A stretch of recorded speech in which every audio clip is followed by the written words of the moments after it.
Hi everyone. It is the continuation of chapter 2 in the module 1, that is about the system of forces. So in that composition of forces, the reduction of a given system of force in a simplest form that will be equivalent is called the problem of composition of forces. So what we have discussed with the previous session is the same. We have to find out the resultant in terms of compositions. So the resultant force is possible to find out a single force with respect to the number of forces which is acting at different points to find out as a single force. Such single force is called as resultant. So the process of finding out the resultant is called as composition of forces. So now let us move on to the composition of coplanar concurrent force system. So coplanar is nothing but there will be of number of forces which is acting in a single plane, and concurrent is nothing but in a single plane the number of forces which are started from a single point. So now the composition of two forces, it is possible to reduce a given system of forces, that is two forces, to the simplest form as it is equivalent in terms of resultant with help to for the parallelogram law of forces. So before moving to the parallelogram law of forces, in the module 1 there will be of two important derivations, that is with respect to what we can say the theorems. The one is parallelogram theorem, other one is Varignon's theorem. As well, we have discussed the Lami's theorem also. There will be of three important theorems. So here what you are having the parallelogram theorem. If two forces which acts at a point to be represented in magnitude and direction by the two adjacent sides of a parallelogram drawn from one its angular points, their resultant is represented by diagonal of parallelogram passing through at an angular point in magnitude and direction. See here which sketch represents, it is there will be of different types of forces which has been acting in a single plane and which has been started from a single point, that is from point O towards A, towards C, towards B. So there will be of three forces which is acting here, but the thing is F1 and F2 which is acting from O to A and O to B are the parallelogram forces. To find out the resultant which is acting exactly from O to C, that is the resultant. So to find out that, we'll get the equation at the end, R is equal to square root of F1 square plus F2 square plus 2 times of F1 F2 cos alpha. But how we'll get to know this this equation? So let us go with the proof. So the same sketch here, what it has been written, O to A the force is F1, O to B the force is F2, and O to C is the resultant. So theta is the angle which is made between O to A and O to C. Alpha is the angle made between O to B and O to A. So now if we just draw a vertical line, or what you can say the perpendicular line which is traveling from C to D, then the angle which has been made for a triangle of ACD is alpha. Consider two forces F1 and F2 acting at point O as shown in figure. Let alpha be the angle between the two forces. Complete the parallelogram of ACBO. Draw perpendicular CD to OA produced. Let R be the resultant forces and theta be the inclination resultant force, which is the line of action. So now from triangle OCD, we can see here from the triangle of OCD, that is OC square is equal to OD square plus CD square. Then OC square, OD square, we can see here from O to D, that can be written as OA plus AD. So OA plus AD whole square plus AD square. Then what is OA? We can see here OA, that is from O to A, how it will be represented, F1 into AD, that is will be equal to F2 cos alpha. Then CD is, you can see here, F2 sin alpha, that is opposite to that angle which is inclined. It is nothing but sin alpha represents opposite side and cos alpha represent adjacent side. Then OC is the resultant, that is capital letter R. Then R square is equal to F1 plus F2 cos alpha whole square, that is OA plus AD whole square, plus CD square is F2 sin alpha square. Then R2 square is R square is equal to F1 plus F2 cos alpha whole square, it is just like A plus B whole square.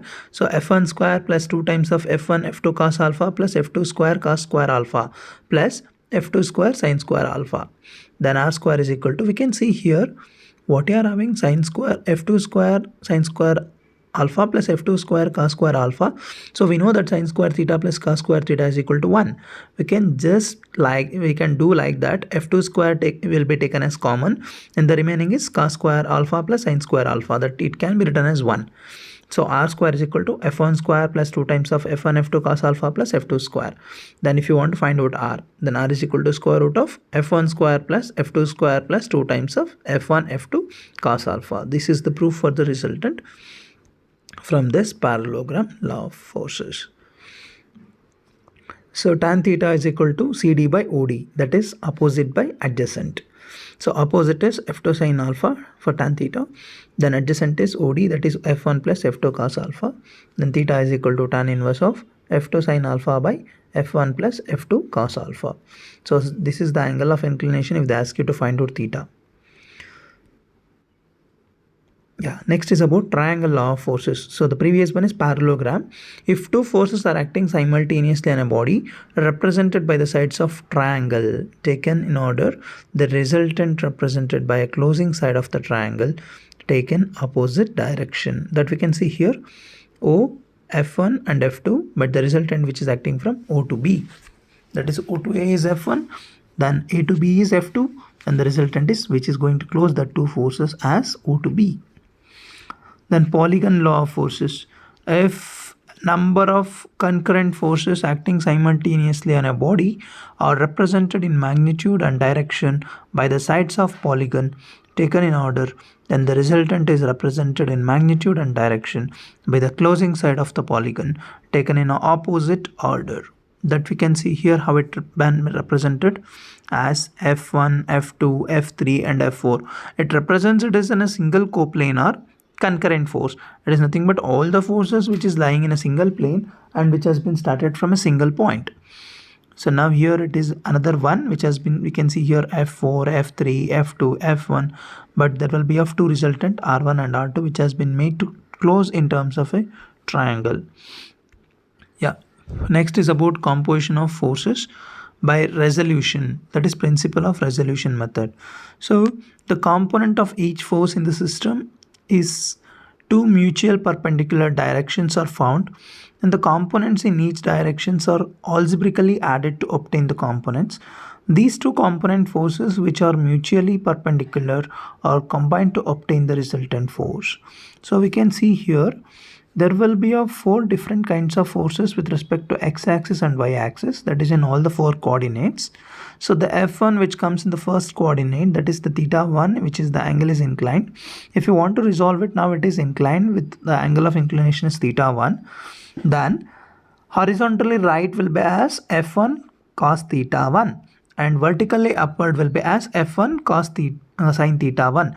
We can see here if the force is inclined we have to make that to be resolved, and when this belongs to F2, again here it is horizontally left and vertically upward.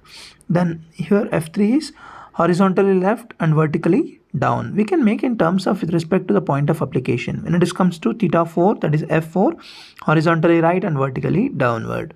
So we can do either vice versa, but the thing is we have to see the angle of inclination. With respect to that we can make the directions of the resolution forces.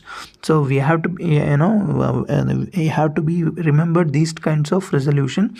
This will help you in the module 2, that is the resolution of forces with respect to equilibrium conditions. There will be of number of forces which is acting.